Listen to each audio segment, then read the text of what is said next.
अगर हम बात करें चंद्रयान 2 की, जो इसरो का दूसरा मिशन है, जुलाई 2019 में इसरो के सबसे ताकतवर रॉकेट LVM-3 द्वारा सफलतापूर्वक प्रक्षेपित किया गया था। और आज भी लगभग 4 साल बाद यह चंद्रमा के and the lander module is propelling towards the moon's surface along the intended trajectory.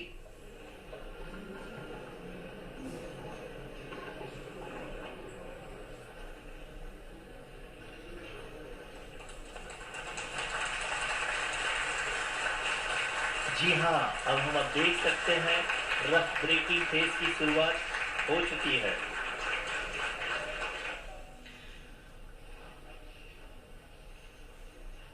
During this rough braking phase, the lander velocity shall be brought down from 1680 meters per second to 358 meters per second.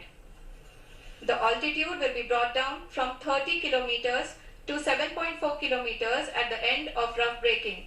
All this in the duration of 690 seconds or 11.5 minutes. Currently, the Laser Inertial Reference and Accelerometer package (LIRAP) is aiding in the navigation. जी हाँ, अभी आप अपनी screen पे देख सकते हैं कि lander अब तक कुल 191 किलोमीटर हॉरिजेंटल दिशा में चल चुका है और अभी तक इसकी वेलोसिटी लगभग 31 किलोमीटर बनी हुई है।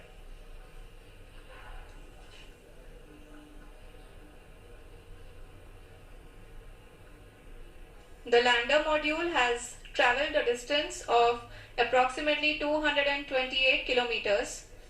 The complete downrange that will be traveled during this phase shall be nearly 713.5 kilometers.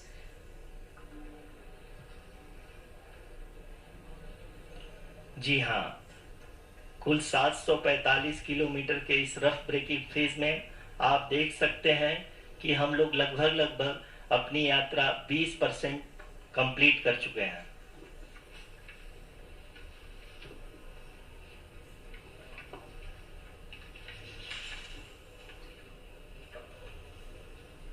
Power descent की यह शुरुआत हम कह सकते हैं कि बहुत ही सटीक और सधी हुई है, जिसमें लैंडर अपने वेगमान को अनुमानित तरीके से घटा रहा है।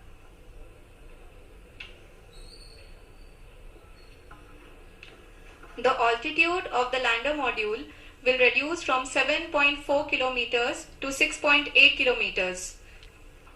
During the next phase, which is going to be the altitude hold phase, we can currently see that the altitude of the lander module is nearly 31 kilometers. अभी हम इस ग्राउंड ट्रेस को देखते हुए कह सकते हैं कि रफ ब्रेकिंग फेज की शुरुआत बहुत ही अच्छे तरीके से हुई है। आप ये देख सकती हैं कि जो भी प्रोजेक्टेड ग्राउंड ट्रेस है उसी पे अपना लैंडर मॉड्यूल आगे चलते हुए बढ़ रहा है। अभी तक ये देखा जा सकता है कि लैंडर मॉड्यूल लगभग 370 किलोमीटर क्षैतिज दिशा में चल चुका है। The mission operations team is analyzing the data. We can all see the seriousness and the concentration with which each and every parameter of the lander module is being analyzed.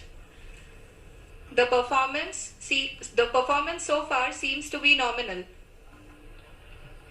जी आरुषि, चूंकि ALS activate किया जा चुका है, इसलिए ground से कोई commanding नहीं की जा रही है। इस दौरान आपके स्क्रीन पे सारे डेटा इसरो के डीप स्पेस नेटवर्क से रियल टाइम में आ रहे हैं। इस मिशन में सेकेंड और थर्ड ऑर्डर गाइडेंस पॉलिनोमियल का प्रयोग हुआ है, जो कि इनर्शियल थ्रस्ट और एंगल के हमेशा सुनिश्चित करेगा। During the entire descent, there is no ground intervention as the ALS has taken charge. The preparation for today's event had started nearly 48 hours before, wherein various pre-selections and uplinking of parameters were done. We can see that the vertical velocity of the lander module has been brought down. It is continuously coming down. And the ALS had already been initiated 1 hour before the scheduled time of the power descent start.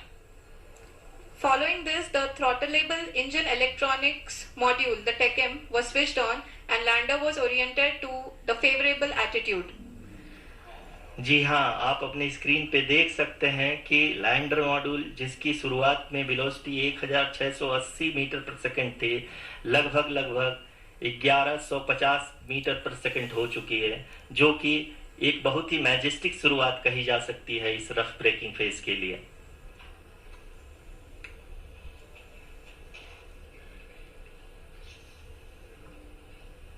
Screen पे देख सकते हैं कि the lander module का altitude धीरे धीरे अब कम होता हुआ दिख रहा है, और जो कि एक्सपेक्टेड भी है। अभी हम बात करें करंट आल्टीट्यूड की, तो जो कि 28.6 किलोमीटर के आसपास है। आप स्क्रीन पर ये भी देख सकते हैं Chandrayaan 3 lander imager display. The lander imager is continuously taking photographs of the moon surface and अपनी ऊंचाई को घटा रहा है।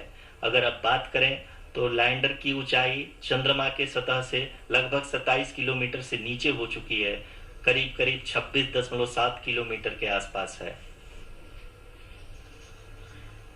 The next phase after the rough braking phase is the attitude hold phase, which will be for a duration of nearly 10 seconds. The lander will be oriented such that both the altimeters will be looking exactly towards the moon's surface.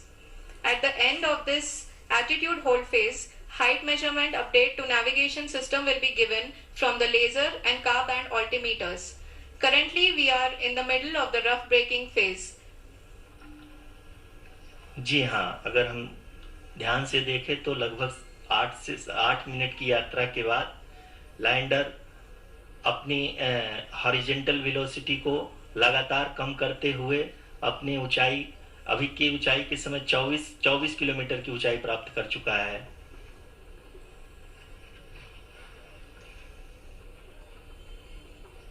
अब तक के आंकड़े को देखते हुए हम कह सकते हैं कि लैंडिंग पूरी तरह से नॉमिनल है।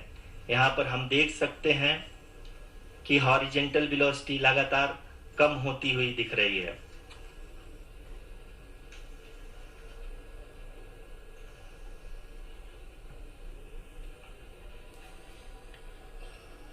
The altitude of lander from ground is currently 22 kilometer, which is again going to be coming down, and that is expected.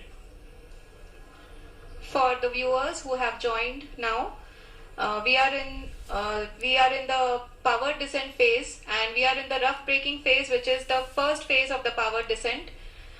We have currently traveled a downrange of 697 kilometers, and the downrange that has to be traveled during this phase is 713.5 kilometers. Ji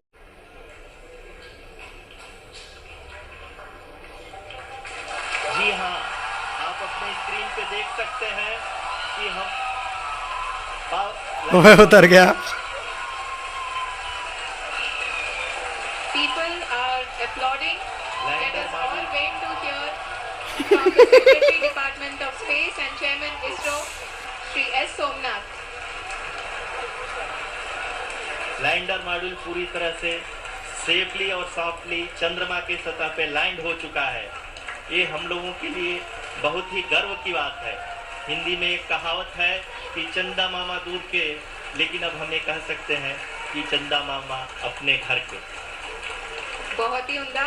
The hard work of the entire ISRO community has come to fruition.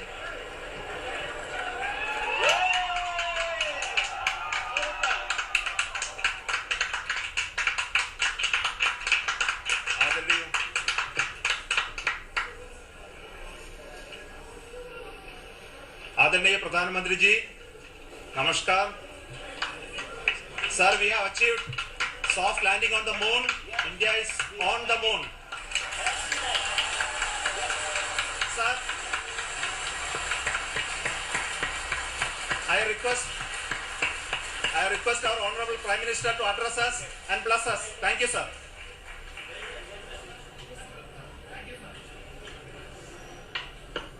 मेरे प्यारे परिवारजनों,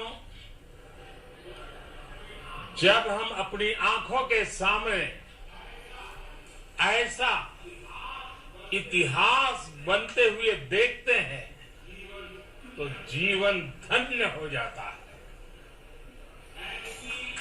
ऐसी ऐतिहासिक घटनाएं राष्ट्र जीवन की चिरंजीव चेतना बन जाती है। ये पल अविस्मरणीय है। ये क्षण अभूतपूर्व है। ये क्षण विकसित भारत के शंखनाद का है। ये क्षण नए भारत के जयघोष का है। ये क्षण मुश्किलों के महासागर को पार करने का है। ये क्षण जीत के चंद्र पथ पर चलने का है। ये क्षण 140 करोड़ धड़कनों के सामर्थ्य का है। ये क्षण भारत में नई ऊर्जा, नया विश्वास, नई चेतना का है। ये क्षण भारत के उदयमान भाग्य के आह्वान का है। अमृत काल की प्रथम प्रभा में सफलता की ये अमृत वर्षा हुई है। हमने धरती पर संकल्प लिया और चांद पर उसे साकार किया। और हमारे वैज्ञानिक साथियों ने भी कहा, India is now on the moon. आज हम अंतरिक्ष में नए भारत की नई उड़ान के साक्षी बने। साथियों, मैं इस समय ब्रिक्स समिट में हिस्सा लेने के लिए दक्षिण अफ्रीका में हूं, लेकिन हर देशवासी की तरह मेरा मन चंद्रयान महाअभियान पर भी लगा हुआ था। नया इतिहास बनते ही हर भारतीय जश्न में डूब गया है। हर घर में उत्सव शुरू हो गया है। हृदय से मैं भी अपने देशवासियों के साथ, अपने परिवारजनों के साथ इस उमंग और उल्लास से जुड़ा हुआ हूं। मैं टीम चंद्रयान को, इसरो को और देश के सभी वैज्ञानिकों को जी जान से बहुत बहुत बधाई देता हूं, जिन्होंने इस पल के लिए वर्षों तक इतना परिश्रम किया है। उत्साह, उमंग, आनंद और भावुकता से भरे इस अद्भुत पल के लिए मैं 140 करोड़ देशवासियों को भी कोटि कोटि बधाइयां देता हूं। मेरे परिवारजनों, हमारे वैज्ञानिकों के परिश्रम और प्रतिभा से भारत चंद्रमा के उस दक्षिणी ध्रुव पर पहुंचा है, जहां आज तक दुनिया का कोई भी देश नहीं पहुंच सका। अब आज के बाद से चांद से जुड़े मिथक बदल जाएंगे, कथानक भी बदल जाएंगे और नई पीढ़ी के लिए कहावतें भी बदल जाएगी। भारत में तो हम सभी लोग धरती को मां कहते हैं और चांद को मामा बुलाते हैं। कभी कहा जाता था चंदा मामा बहुत दूर के हैं। चंदा मामा बहुत दूर के हैं। अब एक दिन वो भी आएगा जब बच्चे कहा करेंगे, चंदा मामा बस एक टूर के हैं। Friends, on this joyous occasion, I would like to address all the people of the world, the people of every country and region. India's successful moon mission is not just India's alone. This is a year in which the world is witnessing India's G20 presidency. Our approach of one earth, one family, one future is resonating across the globe. हम हमारे सौर मंडल की सीमाओं का सामर्थ्य परखेंगे और मानव के लिए ब्रह्मांड की अनेक संभावनाओं को साकार करने के लिए भी जरूर काम करेंगे।